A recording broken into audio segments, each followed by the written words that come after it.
Hey everybody, welcome back to Small Talk Japan. On this show, we talk about all things Japan in English. My name is Mitch. I'm here with Alex. We got a great show for you guys today. We're going to talk about how the yen is so totally weak. Totally weak versus the dollar. We're going to talk about how Kishida vows to sever his party ties with the Unification Church, the Moonies. Does he have any ties with them? Well, I mean, we're going to talk about it. We're going to talk about how Japan is in talks with Taiwan to make an evacuation plan for Japanese people in Taiwan should China attack. Okay. Which is very specific. We're going to talk about why are Russians buying so many used Japanese cars? And we'll also talk about...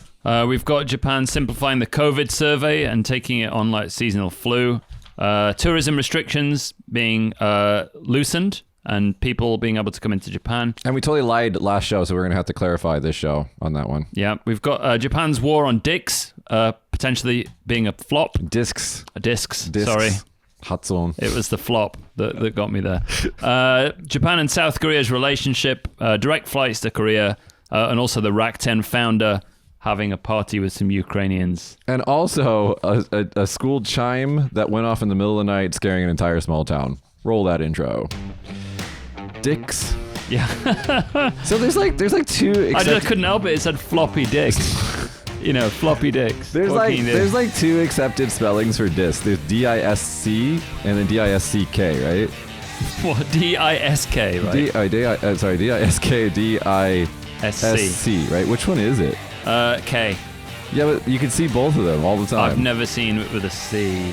Google that. Which one's which? Like, I don't know. Like, I mean, okay, so let's get to that one first. Compact disc. CD might be C, right? I don't know. I don't know the difference between the two are. I don't know. Who cares? Like, I mean, I'm sure there's a difference, but... So is that what we're going to do first? Yeah, let's do that one first, because actually I have a fun story about that as well. Hold on. So while Josh, you got it? So it says DISC is seen more often in the music industry. Ooh. And also for throwable objects such as frisbees, and DISK disc is for like floppy discs. Listen to this guy. Floppy discs, dicks, sloppy discs. Yeah. Floppy discs. Jesus, guys. There could be a link there somewhere. All right, let's get to that story first. So Japan has created a war on floppy disks. You know, every time a country has a war on a concept, they always win, right? The war on drugs was totally the most successful war in human history. Absolutely. Why is it always a war on as well? I don't know. Americans, I think we need to have like war. Yeah. You know, ever since the World War II, where like everything has to be a war. Anyway, so Japan's digital minister has declared war on floppy disks. Decades after the technology became largely obsolete, but it still lives on inside the country's vast bureaucracy. So Taro Kono, who's the new digital minister. You met him. Yeah, I did meet him once, yeah. He speaks English really well, right? Yeah, he does very well. His Twitter account is hilarious. Yeah. He does sarcasm and humor just like anybody who speaks English, like a native English speaker does. Do you think he's got like some Westerner following him around and he just hands his phone? Might. I mean, these days, like, quit this. These days, Twitter is like everything's PR, right? You have like your PR team tweeting. Oh, yeah. But anyway. Yeah, it might be a good job to do, actually. I mean, he was really good. He was the vaccine czar, right? Yeah. And he got that shit done. Like, wherever he goes, he seems to be pretty successful. He was actually supposed to be prime minister, but then Kishida just eked out in front of him. I think he'll be prime minister next time. Yeah, I don't really like Kishida, so I hope he is the prime minister. Well, he's an international type of guy, so that's who we need, really. Yeah, yes, we do.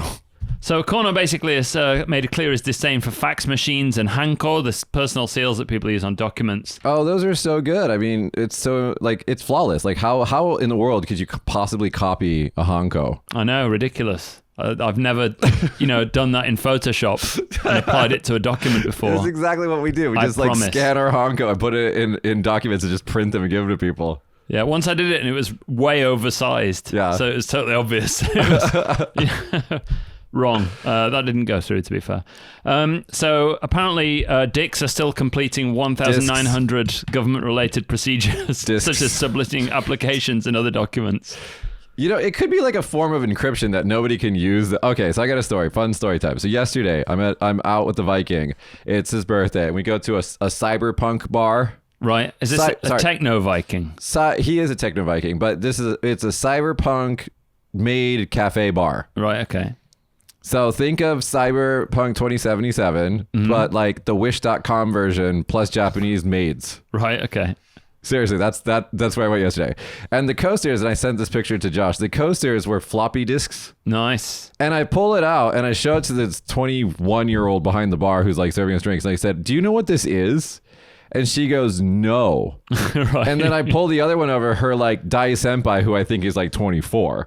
And I'm like, come here, you older one. And I was like, do you know what this is? And then she was like, I think it came before like the USB drives or something, she said. Right. And I was like, you know, when you use a computer and you use software and you have like the save icon. Yeah. I was like, it's this. And they go, yeah, it is. I didn't know that. I'm like, yeah, okay. I remember, kids. man, installing shit on a PC using like 15 floppy disks, taking them out and pressing space or enter or whatever. Dude, to do Windows 3.1 came on like 15 disks. Yeah, I remember. And then when you were done installing it, you could format them and use them as like normal disks. Yeah. You're English. I don't know if this happened to you, but American Online, they sent you a disc like every 2 months to like get you onto their service, and you could just like format the disc and use it as your own disc for whatever. Wow. Yeah. Those were the days. How many years ago was this? This is like 90s, right? Yeah, this is like 30 years ago. Yeah, but they're still used in the music industry quite a lot, apparently. And also, what's it called? Actually, they are, secure as well, to be fair. Okay, again. It's offline. They're air gapped, right? Like by nature. Yeah. So what can you do about that? But also losable, because people occasionally do lose them. That was the story the other week. Somebody lost some floppy disks or something. I mean, in that regard, a floppy disk is actually quite secure, because who's got a fucking floppy disk? That's what I'm saying. It's kind of a form of encryption, because nobody can open the fucking files. It's like some kind of obelisk from an obelisk. The past. It's like when you play a video game, there's like this ancient alien tech on this planet or something. You're like, how does it work? What it's is mysterious. This? Yeah.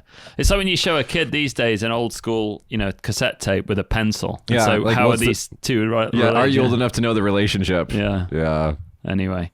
So basically, they're going to try and phase these out. But to be fair, the US Air Force only replaced floppy disks in 2019. On their nuclear missiles. That's correct. On their nuclear missiles. I wonder if somebody had like drawn in pencil on the label, like a mushroom cloud, and like put, the big one or some shit like that. Have you ever seen like a documentary of like the abandoned missile silos that are in the ground with like the living areas and everything? Yeah. And sometimes people convert them into homes. Right, yeah. Weird times. That is weird. It'd be a good nightclub though, I guess. It'd be a good night. They're always out in the middle of fucking nowhere. That's what I'm saying. You can do whatever you want. Oh my God. Okay, so that's the end of floppy disks then in Japan, I guess. Maybe. All right, let's get to the yen. Yen falls to a fresh 24-year low. So every week I keep saying the same headline. Yeah. So here we go. So the yen fell to 29 something the other day. 139.28. And it's the lowest since September of 1998. This sucks, man. I'm trying to buy some like trainers online, like sneakers. Like you would say sneakers, obviously. You guys say Nike. That's so dumb. It's Nike. Well, I don't say anything about those things. Well, what do you get? I don't know. I'm looking at some funky trainers from Europe. Yeah. But it's just expensive, man, with this stupid yen. Dude, didn't one of your kids travel recently abroad? Yeah, I went to England, yeah. That was expensive, right? Yeah. Yeah. So get them to stay with the parents. That's the tip. It's free. Yeah, it's free. Yeah, when I went back to Vegas, I remember like coming back and I spent like $10,000 and I was like, what did I spend this money on? Like it was just like necessities only and it was just like so expensive. Yeah. Well, lucky tourists coming to Japan because it's going to be dirt cheap. Can we go to that story next about the easing of the border? Because we have an apology. Guys, we have a correction. We're the New York Times and this is the correction page. Last week we said that the country's going to be totally fucking open after September 7th. But the truth of the matter is... We should have had me here to sort it out. Yeah, I should have been. Well, it wasn't your week. Yes. And you were busy doing other things and not returning my messages. No, I was very busy last week. So. I know you were busy. Yeah. I don't often ignore you, but yeah, sometimes I do. Okay. Okay, so basically the tourism limit that's been in place up until now is going to be increased to 50,000 people. So they're like, how are they tracking that? And they're tracking that because... They're tracking that because... You're not actually free to do whatever you want in the country. No. So from September the 7th, basically, it's going to go from 20,000, the present daily limit, to 50,000. Yep. But you will have to book your travel through a travel agency. Yeah. And you will also have to have a visa as well. Yeah. So that means probably going to your embassy or whatever in your own country and filling in a load of forms and going through all that rigmarole. And they don't have to be guided tours, but they have to be like package tours. It has to be a package tour, so you have to know where you're going to be. You have to report on where you're going to go to next and stuff like that. The Kishida's government is just so stupid. So this is really not ideal. They are edging towards the kind of G7's regulations, but it's not anywhere close at the moment. What they're doing is they're boiling the frog. They don't want to immediately open up the country and they get backlash from like elderly voters who go, you're letting in the foreign people. Yeah. Well, at the end of July, until the end of July, the 2 months until that period, 8,155 people came to Japan, which is very, very, very low. What were the goals, the stated goals before the pandemic? It was like something tens of millions of travelers every year. 30 million, that kind of thing, right? So, it's way, way, way off of that. I think most people probably are put off by the visas. The visas and the fact that you have to get a stupid package tour. Nobody wants to be on a tour. Well, actually, it depends on who it is. Yeah. So the travel industry is very, very complicated. Yeah. And there are some people who don't want to just do free independent travel. Oh, especially older people who don't want to bother with it, or people who are afraid of the language barrier and things like that. Or incredibly wealthy people who don't want to do anything. That's a different echelon, yeah. Or special interest people who want to get access to things that you can't normally do. Those kind of tours do exist as well. So it's a complicated thing. I think anybody who's coming to Japan and wants to probably get something a bit more bespoke or something like that, it's a good time to deal with the travel agencies. And a lot of my friends working in travel as well have suffered quite a lot through COVID. So it's a good chance to kind of get some income here's the honest truth. If we don't start getting travelers to come into the country, a lot of those businesses and our good friends are going to go out of business. Oh, absolutely. Yeah. And if they lose their shirt, and I keep saying this, if you decimate the travel industry more than it's being decimated, it has already been decimated. There won't be an industry for you to revitalize at the end of the day. Well, the problem is that everybody turns to different countries, right? Because you have options. There are lots of nice places to visit around the world. Yeah. Japan being one of those. I think the best, because that's why I live here. But, I mean, Japan's got so much to offer, but, you've got to kind of meet people halfway and understand, that other countries have already opened up and people are already able to travel to those places too. So I think it's, high time that we got a comment kind of about this, Alex, where they were talking about how, somebody said on one of the Reddit forums, like, well, I wouldn't want to travel to, Japan if the residents are so opposed to opening the borders anyways. That's not true, guys. Yeah, that's not true. Polls in Japan are not real, and here's why. The way that most polls work, this actually happens the same in other countries, is that they'll call your house on your landline, and then they'll ask you questions. Yeah. So that's what we call a self-selecting demographic. That means that the only people that they're talking to are old people that are at home with free time that have a landline. I don't know. Do you have a landline? Maybe. I don't know. None of my I own two businesses and I don't have any landlines. Well, there's no point these days, right? No, everybody has a K-tie. So basically, all those people who are responding to polls are like 50 and older, mostly senior citizens, and most of them they don't have jobs anymore. They don't care, They're like old man yells at cloud level. Well, actually, I've had friends take people into regional Japan on inbound trips and things like that since the borders have started to open up, and they've had no negative reaction whatsoever. It's incredibly positive. People are like, please come into my shop. Yeah. So don't, guys, you see those polls, you see that's bullshit information. Don't believe any of that. The average Japanese citizen would be absolutely ecstatic, especially if they're in anywhere that gets touched by tourism. They'll be extremely happy to have your patronage. And Japanese people are some of the most friendly, warm-hearted, kindest people in the world. And a big thing about Japan, and I'm going to shit a little bit on Europe, a big thing about Japan is you don't have to worry about getting scammed when you come here, unless you're in Roppongi or some places in Tokyo. Aside from those little pockets, basically you can come here and we call it heiwa bokeh. You can basically turn off your brain. You'll be completely fine. I mean, I think I told the story on the other show how I got drunk in a foreign city to me in Japan and some guy gave me a lift to my hotel room. Right, yeah. Completely not murdered. Yeah, those kind of things happen, right? No, I often just leave my car running outside the convenience store if I'm just dropping in. If you did that in England, it'd be gone, mate. You know what I mean? I put my bike, I go to the grocery store, I just leave my bike in front of it, unlocked. It's not a cheap bike, and I just come back to it. It's always there. I might start just throwing cash on the floor and just seeing what happens. How far can you take this? How far can you push it? You know what I mean? One of our friends, Jack. I might get a t-shirt with my credit card number. Oh my God. Just say, help yourself. It's got your, what is it called? Your security. What's it called? CVC. Right here as well. Yeah. Just like walk around. Yeah. One of my friends, I don't know if you know this guy, Jack. He used to leave his car at the ferry port with the keys ignition and the doors unlocked for entire weeks at a time. Right. And like no one ever stole his car. Mind you, if it was a piece of shit, you wouldn't, would you? It wasn't a piece of shit, but this is also the guy that tried to go across Kinko Bay. Like Kinko Bay it's a peninsula, so it's a pair of pants. Like Kagoshima looks like a pair of pants, and at the bottom of the feet is like farther. The gap, the ocean gap is farther, and he tried to like go across from like Sata to Ibuski on a jet ski. Right. Got stuck halfway because he ran out of gas, because of course he did, because it's fucking miles. Right. And he had to get rescued by the Coast Guard. No way. This is after arriving, 6 months after arriving, he did this shit. And they're like, you need a license. He's like, Oh Jesus Christ. You can't get away with that shit anymore. They're on to you foreign people now. They're like, no. We get your shit now. Well, there's a lot of people on jet skis recently, though. You see them all the time in the bay. Oh, it's super fun. Yeah. It's super fun. Someone's going to have a terrible accident with that, I can tell you. No, they already did, and that's why you needed license. Okay, before, if you had any boating license, you could jet ski. Actually, before that, you didn't even need any license to jet ski, but then there was a terrible accident, so then you needed to get a boating license, and then there was another terrible accident, and they're like, no, you need to get a jet ski specific license. See, what I would imagine that would happen is they would have a terrible accident, and someone would put a sign at the beach saying, please do not have an accident. Please do not have terrible accidents. Yeah.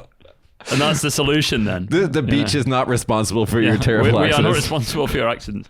Anyway, I've got one more related to this, actually. Okay. So Japan looks to simplify COVID survey and deal with it like seasonal flu. Yeah. So they're considering downgrading the virus to a kind of seasonal flu type level. In a trial possibly starting in mid-September, the government is going to select some medical institutions and ask them to report the number of infections regularly, and shift down from reporting on all individuals infected. Yeah. So this is just going to target elderly people and those at risk of severe symptoms.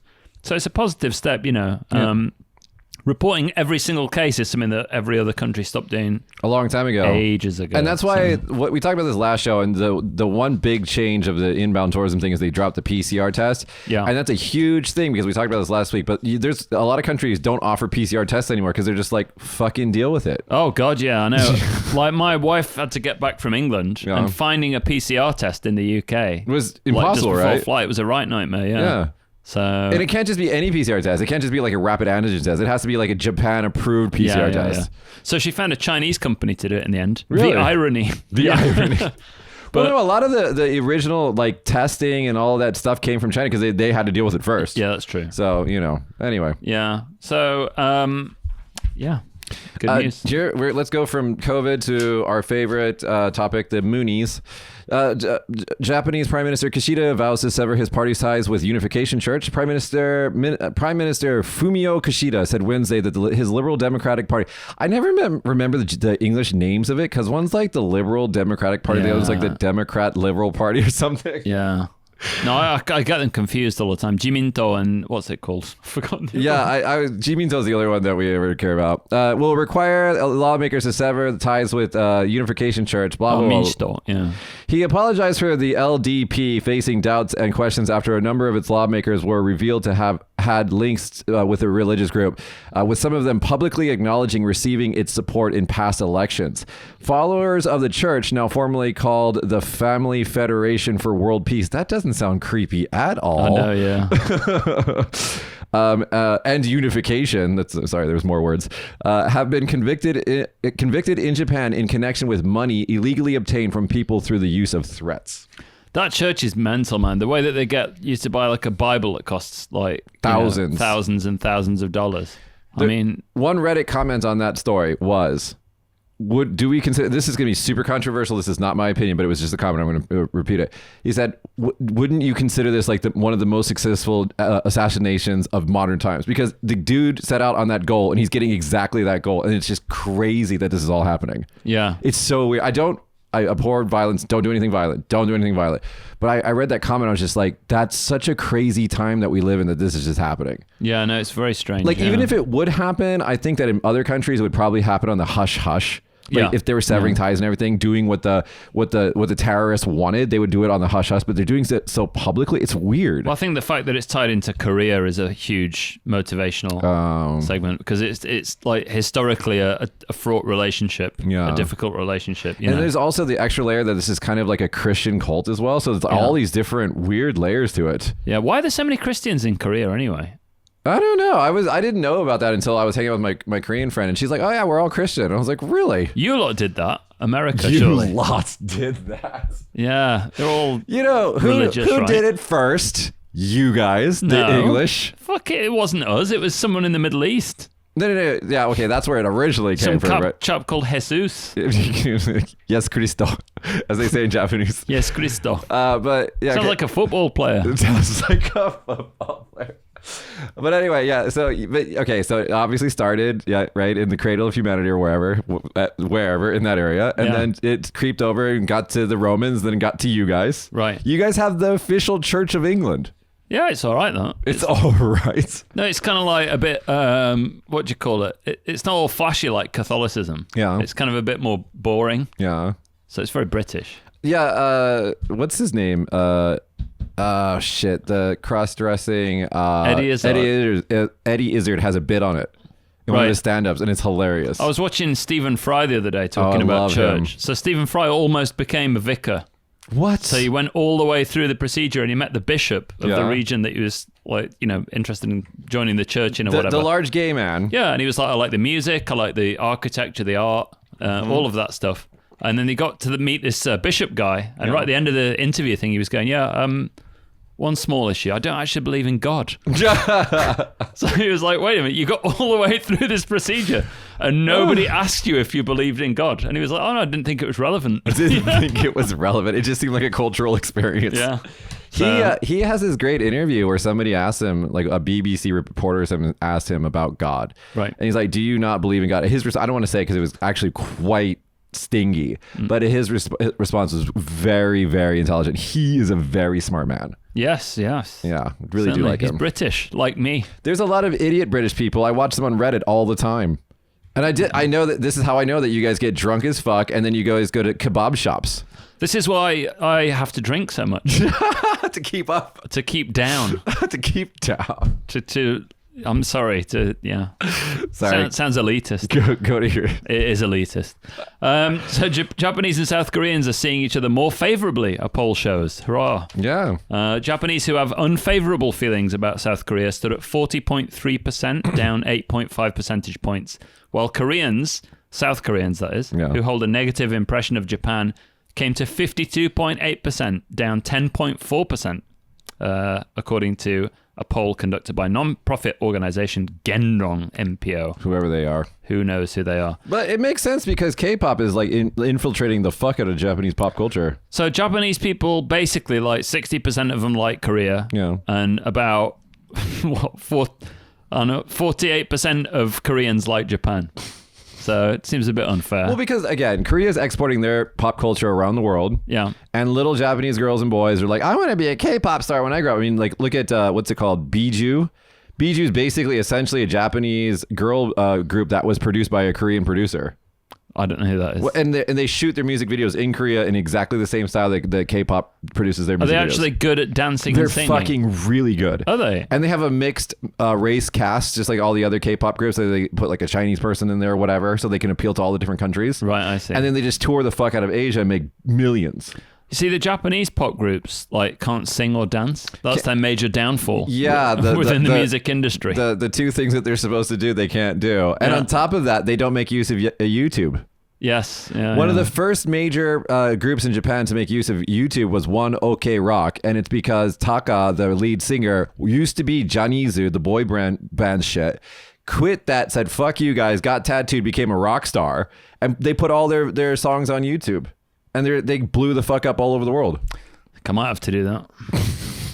Give it a try. You know, your son, is he good at like playing a guitar or singing or anything? No, he got him guitar lessons, but he just like stopped doing it. Because he could be a rock star. He's got the look that could be a rock star. I don't know if he's got the character, but he's got the... Well, you can develop that, surely.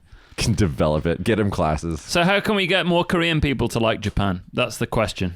That's yeah. Because I like kimchi. I like. What else have they got? I don't know. I like all their food. What is Samsung. it? I love Samsung, LG. They make great shit. Samsung makes some of the best computer components there are. And K-pop idols are great. They're all hot. Not really into K-pop, but K-drama is fun. If you ever watch one, you've watched them all, but they're great. Oh, come on, Squid Games. Squid Game is good. Right. That was enjoyable. I didn't like any of the other things that they did. What was it? The other one, the movies are alright. Yeah, the movie, the one about where everybody they can't smell each other because they're stinky or whatever it is called. Oh, Parasite. Parasite. Yeah. I mean, Josh was reaching for the mic then to save us. It's like I'm gonna save you, but sorry. I think that what Japan can do to make their image better with especially other neighboring Asian countries, one is make a unification against China because we really need to contain the China problem. And two, they should spend government money because they don't have a problem spending government money on shit that they don't need. They should spend government money on soft power initiatives like producing music and movies and exporting that to other countries. That's what Korea does. It's part of their defense budget to fund the companies that produce the K-pop stuff. Is it now? Yeah. Interesting. And it makes sense to do that. Actually, another story here about Korea, just because it's the last one, but Peach is going to restart introducing Seoul flights from Tokyo and Osaka. From Incheon Airport, the hub. It's great. Incheon's good, actually. It's very quick. Very good. Yeah. The best airport in the fucking world, in my opinion. I don't know if it's the best in the world. They give you, dude, if you get a layover, okay, from 3, 4, 6, 12 hours, they have lines that you line up in, and they just pick your tour and you go on a tour for free. A free tour? Free tour, and they're high quality tours. Of the airport? No. Like, I went on a tour of a mine. It sounds stupid, but they revitalized the interior of this mine, this World War II era mine where the Japanese enslaved the Koreans and made them mine shit for them. I'm serious. I'm totally serious. This is the history.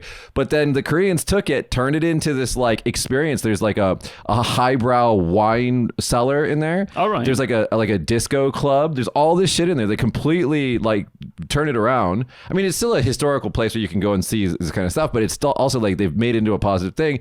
And they would bus you out there. You go and spend a couple hours in their tour around, learn some history, and then, you know, buy some shit and go back to the airport. That is so much better than having a bunch of fucking sleepy tourists trying to sleep on chairs in an airport. True. Get them out in the economy and have them spend money, right? Yeah. It makes total sense. It's very smart. I'll try that next time I go there. That's big brain shit, Korea. Flights are dirt cheap as well. 5,680 yen with no fuel surcharge. That is cheap. That's one way from Incheon to Japan and then back the other way. So if I was coming to Asia, for example, from, you know, a Western country, whatever, I would probably do it via Hong Kong or Seoul. I would say, Incheon. Yeah, for sure. Have a night there. Yeah. Acclimatize. You can see two cultures. Yeah. You know, fly directly to Kagoshima, spend all your money with me.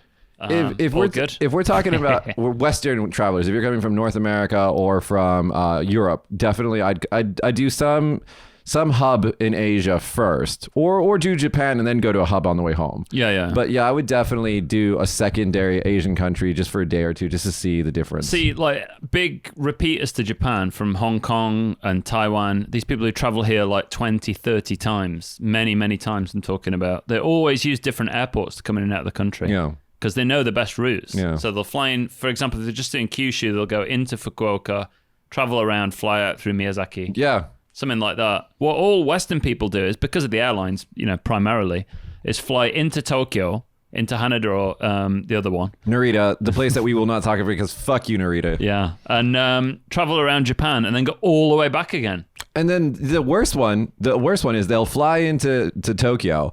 They'll get the JR pass. They'll Shinkansen all the way down to Kyushu over the course of like 4 or 5 days. And then on one day, they'll take the morning Shinkansen all the way from Kyushu all the way up to Tokyo, which is like, what, 11 hours? Right. Which is not fun. And then they get in an airport and then they get on an airplane and go, that's hell. Don't do that. Why don't you just go out through an Asian hub? Have a night in another country? That's what you do. Treat yourself. I don't know. I don't know if it's smart to use like Expedia.com and shit like that, because these days a lot of those sites will use third-party companies that buy up like seats on other companies, and like so instead of buying directly from the airport airline, you're buying from this third party, and all of your guarantees and everything are gone. Yeah. And so I almost exclusively book directly from airlines. I do that as well now. So I would be smart about that, guys. I mean, there are a lot of tricks as well. There are a lot of travel industry tricks and stuff. One, go to incognito mode. Two, use a VPN to, because they know where you are in the world, and the pricing on their website will change. You can get some good price if you've got Kabunushi as well for Anna and stuff like that. Yeah. That's people living in Japan. And travel industry as well. Yeah. But there's a lot of did you hear, I think it was American Airlines or something like that, they sold like a nori hodai, like you can ride airplanes for life ticket like for $1 million, something like 20 or 30 years ago, and it's like the biggest loss that they've ever taken because people use them all the fucking time. Yeah, it's like my mates coming over to Japan and finding out about nomi hodai. It's like, whenever big ass rugby player size European and Western people come here and they're like, I can drink whatever I want as much as I want for 2 hours. So no, what's the real limit? You're like, no, you can't. And then when those giant fucking people get drunk, it's like, what do you do with them? They're so big. You're just like, what? Stop. You can't contain them. We've had that once in Tokyo, haven't we? When we've had that several times. Turned into Team America. No, it gets bad sometimes when they get really, really drunk. Because, most Westerners aren't used to that level of getting drunk. Yeah. So then they get that drunk and it's just like out of control. Anyway, speaking of... there's no segue for this. Japan, Taiwan to begin talks on evacuation plans amid China threat. So basically, there's no formal major ties between Japan and Taiwan. And then since the threat of China attacking Taiwan is growing and it becoming crazier, because here we go. In the wake of Pelosi's visit, Beijing carried out large-scale military drills in areas encircling Taiwan. And we put this graphic in a show like 4 weeks ago. It's basically like the little island of Taiwan, and everything around it was a military drill. It was so stupid.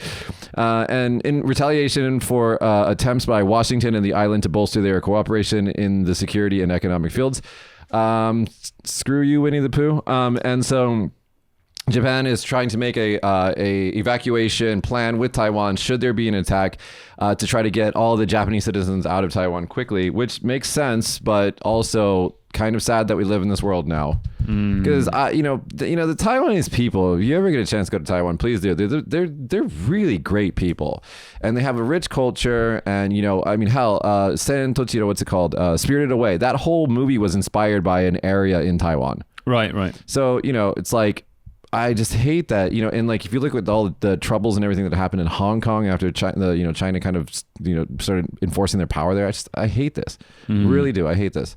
So I don't know how this is going to play out, but I hope it doesn't go to war. Well, who knows? Yeah, I don't know. I mean, you don't really expect things like that to happen, and then I would have told you Ukraine would have never happened. If you would have asked me before it happened, I'd be like, no way. Yeah. But people think things aren't going to happen. That's the problem, right? And they always inevitably do. I mean, you're a student of history as well. I mean, like the lead up to World War II, the attitudes in Europe were like, no. Yeah, and when it started as well, everyone was like, so it's going to be over by Christmas. It's like all that kind of thing. And same World War I as well. Nobody expects it to go on. But Ukraine could last years, man. No, it's like a war of attrition at this point. Basically, I think it's going to last until some individual is no longer with us. Yeah. So once Putin's out of the picture, I think then maybe the war will come to an end. Yeah, that's it.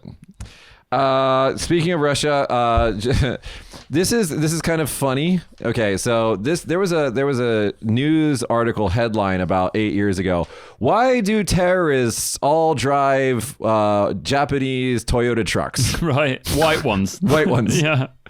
And the long and short of that, there's a very long article, but basically the answer is because a lot of third world countries or poorer countries buy used cars from Japan. I know somebody who does that as a business. Because Japanese cars have this thing called shakken, which requires you to maintain your car over time, and that becomes progressively more expensive. And so and this is by design, so it pushes Japanese citizens or people living in Japan to buy new cars like every 4 years. Or every, so many years. And so you keep getting these well-maintained, low mileage, what are they called? Like not very old cars on the used market, and no one in Japan wants to buy them. So they export them abroad. Yeah. To all these, poorer countries, or I'd say lower in GDP countries. And so if you're in the Middle East and, you need a car to get you around, you're going to buy a truck. Right. And a lot of businesses in Japan use Toyota trucks, and that's why they're white. Right. And that's why. That's the whole pipe, okay? From the beginning to the end, why terrorists have trucks. Anyways, and so it's the same thing, and because of that, whole thing. The sanctions on Russia, Japan like craftily didn't put in used cars as a thing that they can't export to them anymore. Right. And so they're still selling their used cars to the Russians. Is that right? That's right. Wow. So they're still doing it. Sneaky, but it is a huge market. It's a huge market. You say you know a person doing that. Yeah. Not necessarily to Russia, but not to Russia, I don't believe, but yeah, to African countries. Yeah, it's huge. It's huge. I mean, they're good fucking cars. They're good. Like we said, we talked about this before. If you buy a car, you want to buy a Japanese car or a German car, or a Tesla, or something else. I don't know. You wouldn't want to buy a Mini. I don't know much about cars. Minis are German anyway now. Are they? I'm sure they're made by some German company or something. Are you out of stores? I know nothing about cars. No, I've got loads. Okay, let's go. So Rakuten founder embroiled in scandal as investors pile on pressure. So the founder of Rakuten, which is Japan's largest, biggest e-commerce site, is having a tough summer. His recently launched mobile business is bleeding cash. Shareholders are questioning his investment acumen, and the market is sending ominous signals about the planned listing of the company's online bank. So there's 5 seconds of video that have got him into hot water. On August 21st, Mikitani got into trouble because he was dancing in a club, wearing his trademark black t-shirt surrounded by young women and pouring Dom Perignon champagne into the mouth of a partygoer. And these are supposedly Ukrainian refugees working like night jobs or something. Like this is like the Twitter back and forth that happened. Who says the Ukrainian? A parliamentarian said, like, at Mark M. Shacho is what she wrote, or right. He wrote, saying like, you're partying with Ukrainians, blah, blah, blah. And then he wrote something like, why are you poo-pooing this? Like they like fled a war, let them have fun or something like that. It was like kind of like the Twitter back and forth between these two. Right. And then this is the video that surfaces after that. And it's just like, I don't give a fuck. Yeah, it's hard to care, really. I'm like, have all the fun you want, Mr. President, Rakuten guy, just as long as you're doing your job. I mean, it's a bit distasteful drinking Dom Perignon out of the bottle, to be honest with you. That's where you draw the line. Yeah, that's a bit... Little personal note for Alex's 40, how old are you now? 33rd? 43. 43rd birthday. Myself and Josh gave him 2 craft beers and 2 wine glasses. So I don't get the connection here. with a note saying, I hear that old men like to drink beer out of wine glasses when they get older. So I don't know where you got that from, but thank you for both. And you were like... I drank wine out of the wine glasses. Well, that's what I figured that you would eventually do that. Yeah.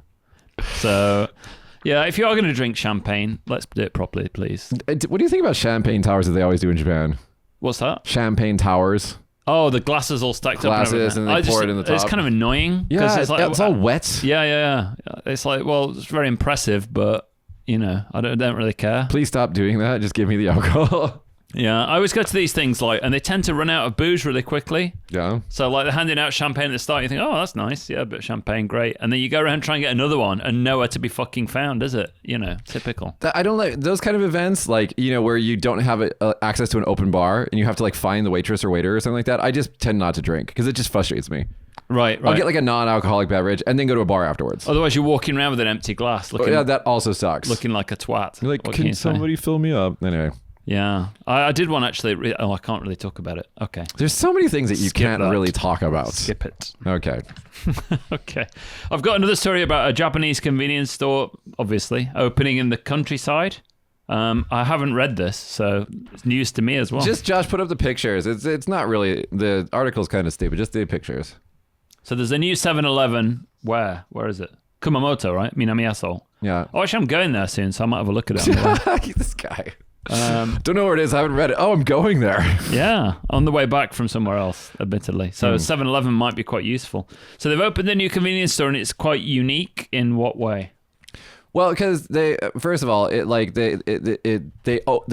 had a grand opening for all the locals to come, because it's like this middle of nowhere place. Right. And they have all these like kind of like local stuff that they have that they sell, right. Like this, whatever this is. And then they also have this really cool rest area with a well that they drilled into the groundwater. Oh, you get free water. So Japanese people all over the country have there's this relationship with Japanese and water.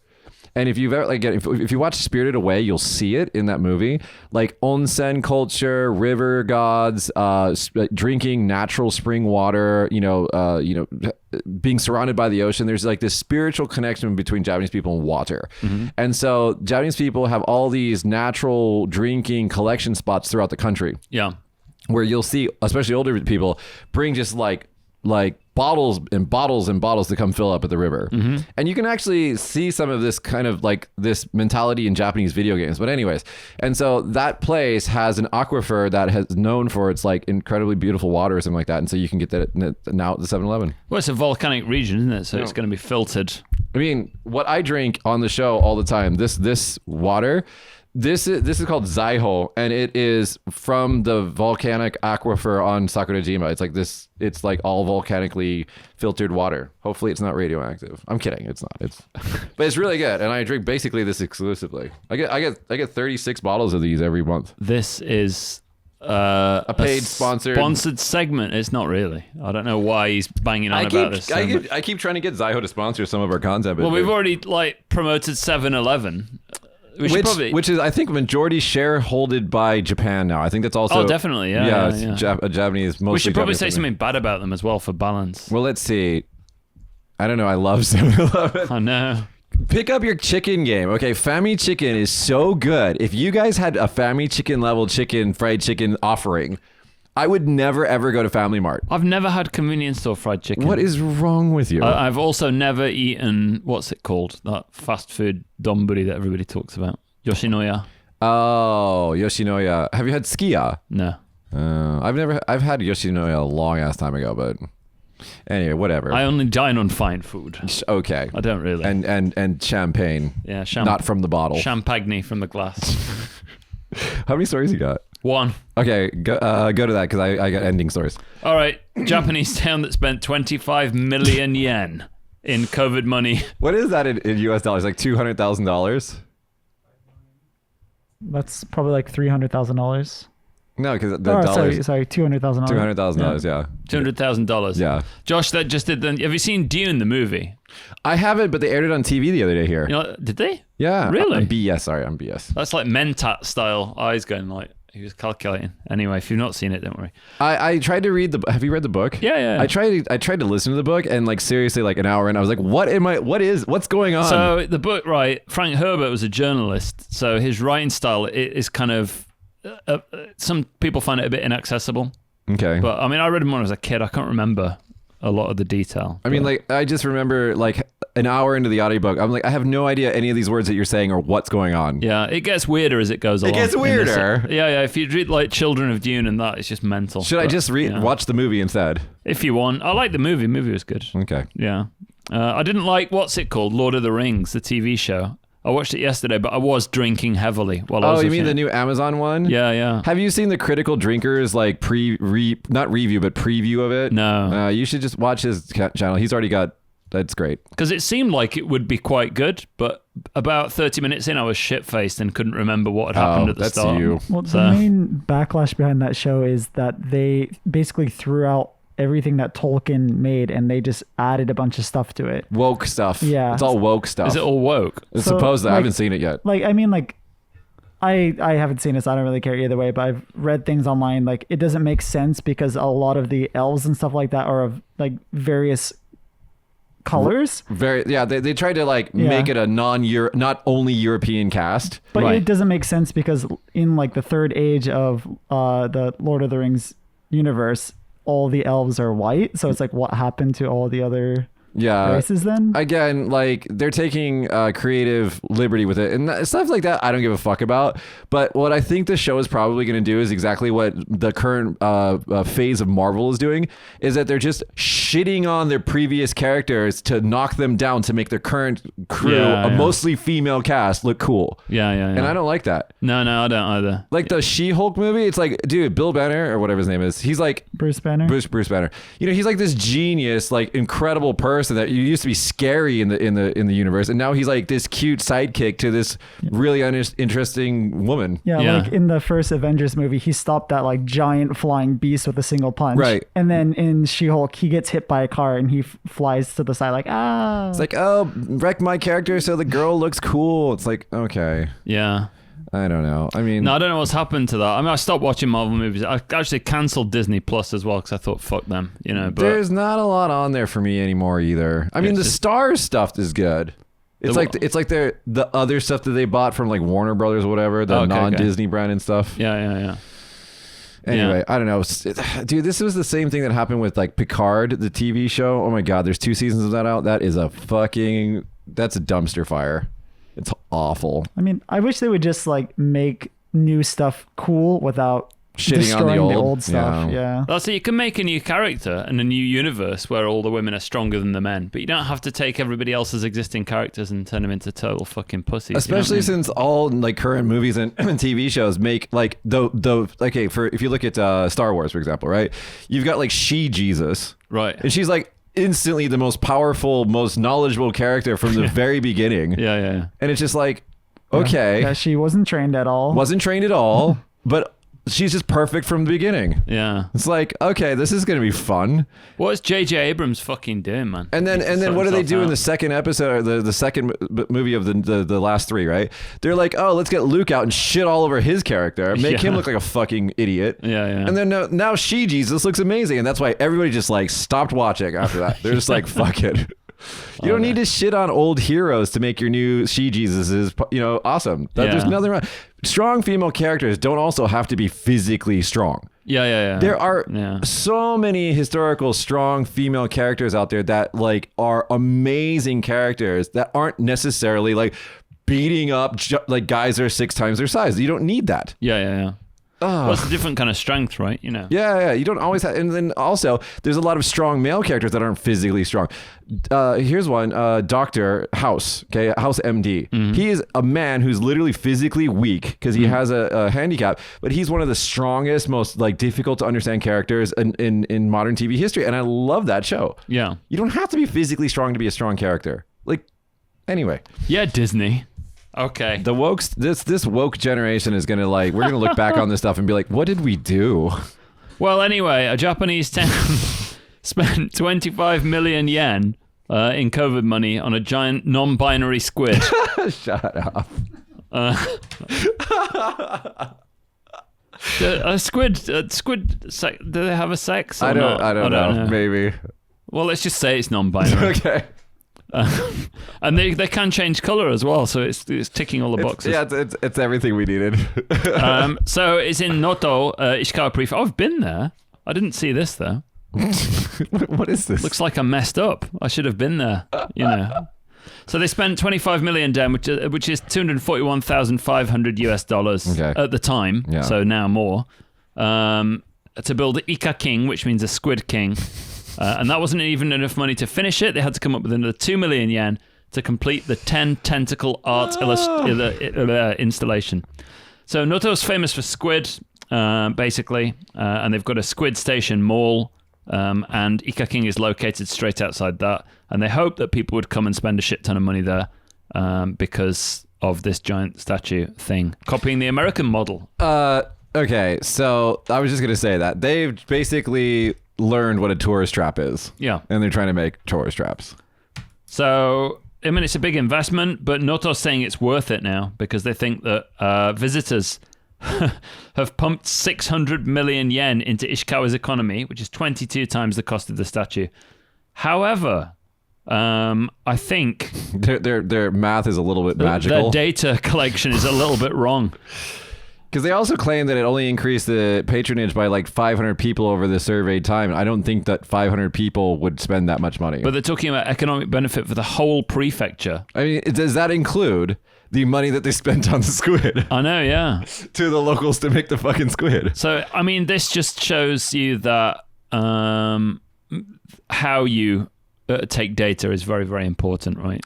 If you want to learn how to make a tourist area that people will tweet about and bring people to your local area, research Meow Wolf. They currently have a huge artistic installation in Las Vegas, including Omega Mart, which is a supermarket, real-life LARPing quest thing. You watch videos on this later, Alex. Okay. Your brain will just melt. You'll be like, what the fuck? I want to do this stoned. It's like, no. So anyways, do it like that, guys, and you will get international travelers to come to visit your place. And then you can also charge them. This is the other thing you always talk about. Why don't Japanese tourist spots charge real money? I don't know. I mean, it's very complicated. Like, you go to a shrine, they're like 200 yen, please. I'm like, this is like a, yeah. It's like, what? Like, if this is America, this would be like $40. I mean, they're not monetized properly. No, that's true. How much does the squid cost? Is it free? The squid is probably free to go up to and look at and touch. And I do come from Vegas, and it's next to Bakersfield or Barstow. They have like the world's largest thermometer. Useful. That's all it is. It's a giant thermometer. It tells you the weather. Is it accurate? Yeah, it's digital. Wow. Yeah, I should probably go and visit there. I think I just got made fun of by a Brit. Yeah, it happens regularly. I swore to never go back to Vegas. I'm done with that fucking place. But if you want to go, I'll make the exception. I think we should go and make a video about it, and then we should go to England and find Staple Town, which is probably where you're from. I've no idea where the hell it is. It's probably some shitty fucking backwater village. I used to my last name is Stapleton, and there used to be an airport in America called Stapleton, and then they closed the bitch because they're like, fuck you. Stapleton, Bristol. Wow. Bristol's a nice place. Wow. Bristol's Look how right. cute my town is. I should go there and meet all of your my... town.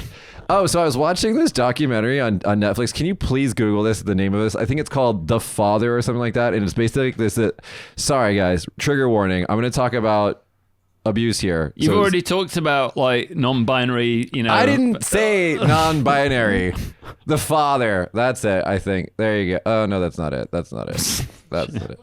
Netflix. Okay, so I'm going to say some trigger words here about like abuse, sexual in nature, so just be aware. So it was this Netflix show. It's not that. It's this Netflix documentary that won a Sundance Award or something like that, and it's basically like this infertility clinic doctor was telling moms that he was getting randomized sperm from a sperm bank and giving and inseminating them for when their husbands were infertile. Right. But what he was really doing was just using his own sperm. Right. And so he's got something like Our Father. That's what it is. Our Father. And so like this population, this very small area, I think it's in Indiana or something like that. They start like all these similarly aged adults are getting like the 23andMe DNA test done. Right. And it tells you if you have siblings that have taken the test. Sure. And all of a sudden, these people, like, they get their results and they're like, you have 55 siblings. And they're like, what? Right. And this whole scandal just like unravels around this one man. And after that happened, I was thinking to myself, I was like, I don't look anything like my brothers. Right.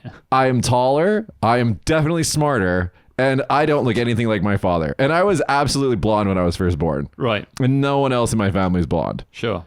So I'm thinking... Are you an experiment that the U.S. government worked on for years? I'm thinking I should get a 23andMe and see where my siblings are. Someone's going to phone you one day with like a code word and activate you. And, Japan's, I don't know what the purpose is. What would I be capable of doing? I don't know.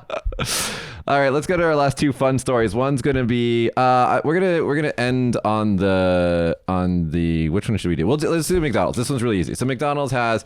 So I didn't know this was a thing until we started talking about it on the radio the other day. Like our co-host, I'm going to show on her because she's not seen any of these shows. She's like a temporary co-host, and she's like, so did you know that Schemy is coming? And I was like, what's Schemy? Which is just moon and then watch or look. Schemy. Yeah. She's like, Schemy is coming, and I was like, well, what's that? And she's like, this is on while we're recording the radio show, and she's like, let me Google it, and she's like Googling it. I'm like, you brought it up. Oh, you don't know what it is. And I was like, ugh. It's the moon watching event. Have you ever? First of all, I've never even heard of this because I don't have a Japanese family, so sometimes I miss out on these things. Okay. A, yes, I have heard of it. B, I've done it once or twice at Terukuni Jinja. That would be cool. Yeah. Like going to a place and doing it. Yeah. But like she was talking about how like people just do it from their house and like is that your episode, Josh? Yeah, that was my episode. And then she was saying like, yeah, that's and we say that the moon looks like a rabbit. And I said, oh yeah, it's because they say that there's a rabbit on the moon making mochi, right? And she was like, really? And she's like Googling she says it. Googling it. I'm like, I'm just a random guy. Yeah, we're like foreigners and like anyway. So this is a media person. Well, she's temporary. So let's scroll up a little bit, and there's these different burgers that I think they're like. Okay, so let's see, the Schemy Burger. Like if you scroll down, I think there's like a list of them with photos. It's just everything with a fucking egg.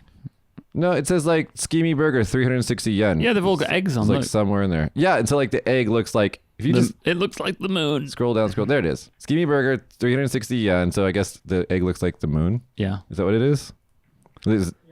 Not when it's in the patty or on the patty in the bread cake. Do you participate in McDonald's like one-off cheeseburger stuff that they do all the time? Look, mate, I'm the kind of person who goes to a restaurant and just orders one fucking thing. I've got a dish at each restaurant that I go for. I do the same thing. So I've got like a decided thing. So I never get any of the special menus and all that kind of shit. I walk into my izakayas and they're like, Mitch, you want this stuff, right? I'm like, yes, please. Yeah. Like they already know.